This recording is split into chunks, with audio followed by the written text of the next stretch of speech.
Assessment and reporting have been amongst the most challenging matters that schools have, in many cases, struggled to deal with over the period of the previous curriculum documents.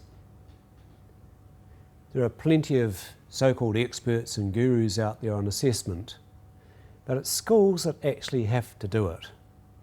And often those people don't have to do it in any sustained way. They can give us some important messages. This chapter of the resource is giving those messages again. And perhaps it's giving a few leads in terms of how those messages should be interpreted into practice in the school. The revised curriculum is a time for every school to take stock of its assessment and its reporting approaches. It's a time to rationalise assessment practices rather than magnify them still further.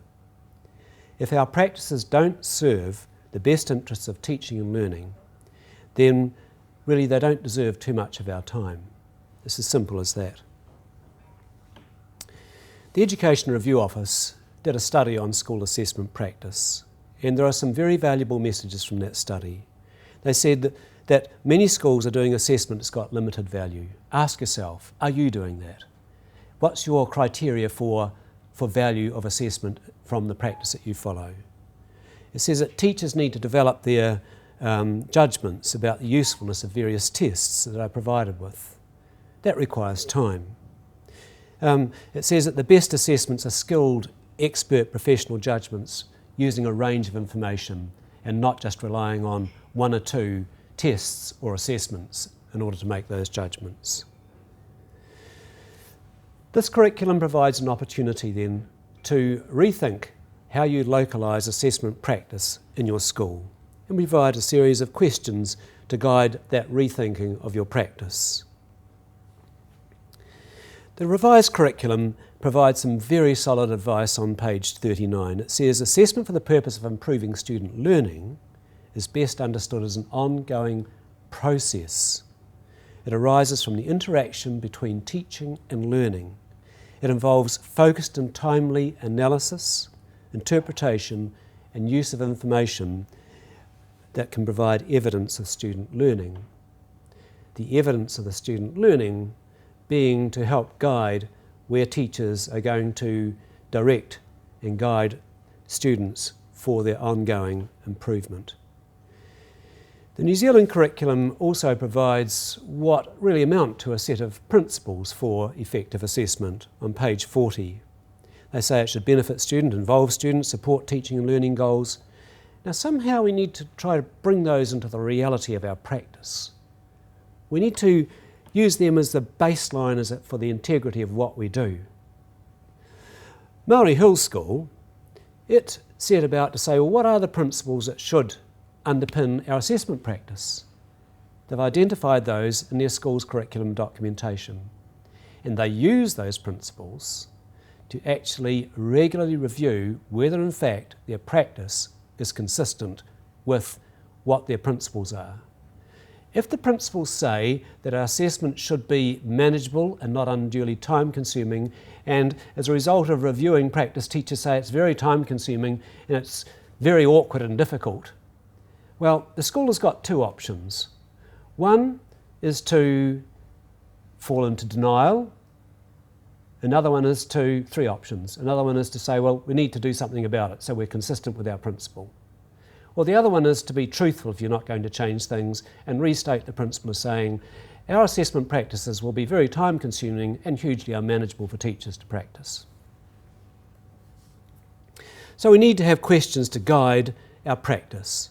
Questions, rather than being told what to do, we need to ask of ourselves what it is that we should be doing and the processes that we should follow. Assessment is a process of selecting and collecting relevant information in relation to priority goals, big picture goals, not endless, fragmented, atomised achievement objectives, big picture goals.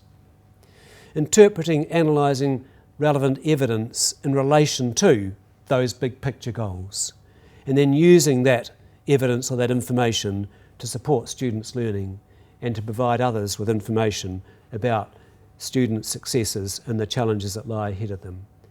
There's a lot of theoretical stuff in assessment, like formative and summative assessment. Jeff Smith, one of my colleagues, says that all assessment has a formative component. In the strategy statement, Directions for Assessment in New Zealand, it says there in that particular document that perhaps it's time to move on from these boundaries, what I've called the prepositional divide between formative and summative assessment, and instead say assessment for learning and reporting. Because those are two functions that a school is obliged to actually follow. I think schools have been done a little bit of a disservice over recent years with a great emphasis on assessment for learning without actually guiding schools on, yes, we also need to, the system requires us to report on student achievement. Well, it's not just a challenge, but it's also a bit of a trick we need to play here, or not a trick, but perhaps a methodological approach that says we need to make assessment serve both purposes, for learning, for reporting. The two need to inform each other. We've provided you with some clear distinctions of what the learning dimension and the reporting dimensions might include. But above all, it requires that you're explicit about what is being learned and what successful learning will look like for students. Above all, it's about referencing our judgments to big picture goals. We have a slide that talks about assessment literacy, all these different forms of literacy these days, but literacy means that you have got good understandings, and those understandings actually do impact on your practice. They inform your practice, and more importantly, they allow you to make critical discernments about what is actually being put before you and help to inform your decisions about which directions you will actually choose to follow. Schools are often being told that data is a great panacea for guiding improvement, data-led school improvement. Now, all data derived from measurement tests or from assessments will have a degree of error. And for some, the error is higher than others. Sometimes for an individual student, the error rate is higher than for other students in the classroom, for a range of reasons. As Wynne Harlan advises, assessment is an inexact matter and can never be an exact one. She goes on to say, although we cannot aspire to exactness, there is every reason for not adding to inexactness. I asked a group of teachers a few years ago for their definition in terms of practitioner utility of what data truly means for them. And I thought that their definition was expert. They said that data for them is really information, and it's sampled from multiple observations, not from one test, one assessment, but from multiple observations. And at the end of the day, all of the information derived from those sources will provide estimates, not a definitive, absolute position on where a student is necessarily at. Cronbacher, way back in 1970, for goodness sake, said that multiple measures is the standard for quality of assessment. What he's saying is that no one test on its own should be used to make a judgment about student achievement. We must refer to multiple points of information and moderate one against the other. So no one test, measure or assessment on its own is a sufficient judge of a student's progress and achievement. Yet somehow we've been led down pathways that seem to assume that that is what the practice is that we should follow. Do you, for example, report on students' literacy to your Board of Trustees, let alone to parents, according to stanines derived from a standardised test? Or do you actually use a range of information and don't use all of the trickery of statistical methods and statistical language, which, it's been well proven, the large majority of the general population don't understand anyway? What are the qualities of good assessment? Well, reliability and validity are cornerstones. But those two terms were initially used by test developers, those developing intelligence tests, standardised tests, way back in the early 20th century, their definitions were to serve particular design purposes. Their particular purposes are quite different to a teacher's purposes. So we need to therefore say, well, look, we need to recast these words so they've got meaning for how teachers work in practice. Teachers are not, by and large, test designers who are developing standardised tests. So for reliability, for a teacher it means consistency of judgment. It means therefore having to look at a range of information about student learning and seeing to what extent they are consistent and where there are inconsistencies in the information that's being given, actually delving into why those inconsistencies are actually there. Not just taking messages at surface value. To do that is to deny professional action. Validity means the usefulness of the information. Is the data, the assessment, the information that we receive actually going to impact on teaching and learning programs and activities? If it's not helping to do any of that, you might question as to the value of why we do it in the first place. And it needs to be manageable, it needs to be fair. Overall, good assessment is going to give a dependable picture of what a student is able to do. The assessment requirements for the revised national curriculum are not stated in the curriculum document. Rather, they are stated in the National Administration Guidelines. And if you look at those National Administration Guidelines, they're not hard to read.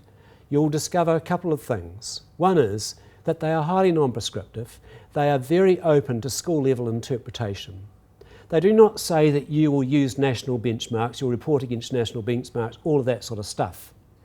The current National Administration Guidelines are hugely consistent with the whole business of self-management, self-managing schools, which values professional input in terms of the development of policy and practice. That's the current state of the National Administration Guidelines.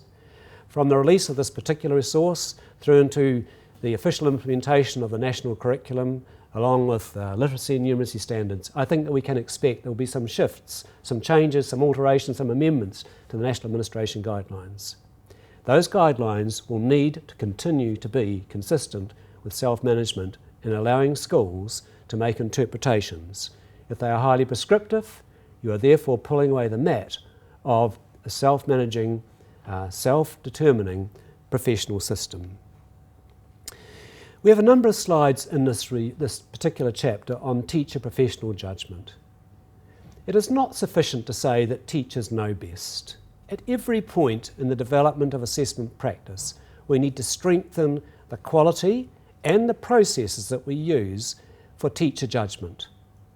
I know that when I go to my general practitioner medical man, that I actually value his overall judgments from the range of information that he works from. We, in the teaching profession, need to demonstrate that we are worthy of the same status in our judgments. Then there's the matter of student self-assessment. This is a largely undeveloped aspect of our work in assessment in our New Zealand schools. The revised curriculum really opens up the doorways, provides a challenge for strengthening this whole process of student self-assessment. A healthy approach to assessment is demonstrated or depicted in the healthy practice pyramid. It says use little, standardised tests, use some, portfolios, learning stories, sample books, use lots of interactive observation, questioning, listening, discussion, always aligned to the big picture goals that the school has drawn from the national curriculum.